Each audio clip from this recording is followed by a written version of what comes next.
Welcome to Dessert Trews, Spiritual Edition. Hey, who put that light on? Episode 13. And this chapter is called Cosmic Sound.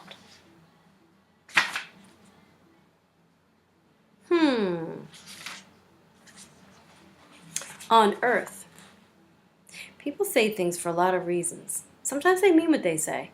Sometimes they don't.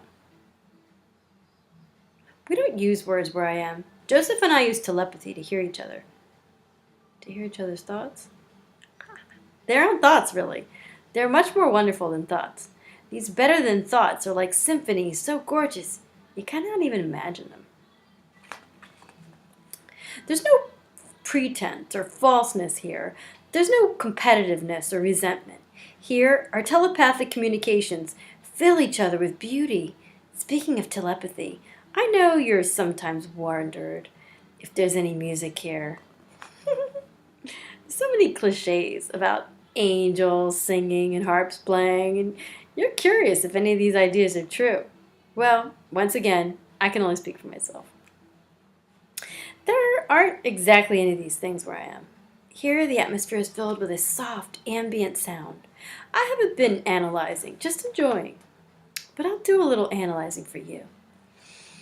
Here's a constant background haze that reminds me of Earth's natural sounds like wind or rain or ocean waves. It's more musical than that. I'm pretty sure it's created by instruments of some kind. The sounds resemble soft, dreamy type of violins and cellos and flutes and horns and harps. There's also rhythm here, but it isn't steady. It's a pulsation that constantly changes. Recently, I began to notice that sometimes this haze bursts into a little melody, and then that melody quickly disappears. This melody phenomena is happening more and more, and I really can't say if it's the sound that changed or my ability to hear it. By the way, if you could tune in, you'd hear these cosmic sounds right where you are now, because they exist everywhere. You can hear them with your regular ears.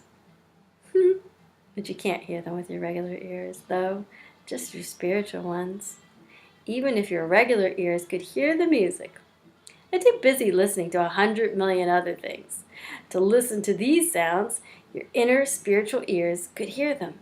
But they're also preoccupied listening to 100 million different thoughts. They say a picture is worth 1,000 words, but in this case, instead of a picture, I offer you iTunes file. iTunes file in heaven? I guess the cloud. They say a picture is worth 1,000 words. Oh my God. Certain music written by the composer Sibelius gives you an idea what the cosmic sound is like. I should Google Sibelius. Was definitely tuned into a higher dimension. I'm not talking about his darker pieces, but download his swan music and notice how the swells of sound break into melodies. This will give you the hint of what I hear. Except what I hear is infinitely lighter and more sublime. Sometimes, baby sister, once in a while, I hear a voice, a distant feminine singing voice in some language I've never heard and don't understand. This voice has a lure of what I imagine is a siren song. But the voice couldn't belong to a so-called siren because they lure men to their deaths. And as you know, I died some time ago. He laughs. The singing is so intoxicating that when I hear it, I want more. I'm not used to wanting anything, but I promise you, no one can resist longing for this voice. Swan music, Sibelius. I heard of the composer, but knew nothing about his music. So she did Google it. The Swan of Tuonela is a Finnish legend. Very cool. There you go. Dun dun dun dun. No. I'll give you a little bit more. There's a Billy box. It's cool. She opens the box and she finds something really cool to give her friend. Also, enough money shows up from his accident that she gets to go away on a vacation. This is how I will help. I will be an author and write a book.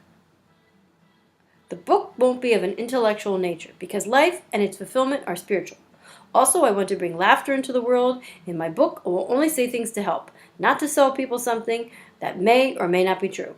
My book will get done. I will do it. It's in your hands, God. Love, Billy. Oh no, that was a note that was found in his box after he's dead.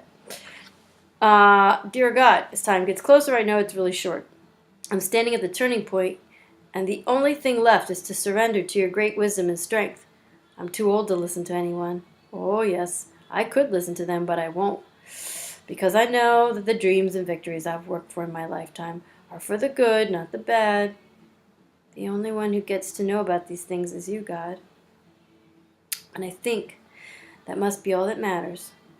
Love, Billy Fingers. Going through Billy's journals put me on an emotional roller coaster ride.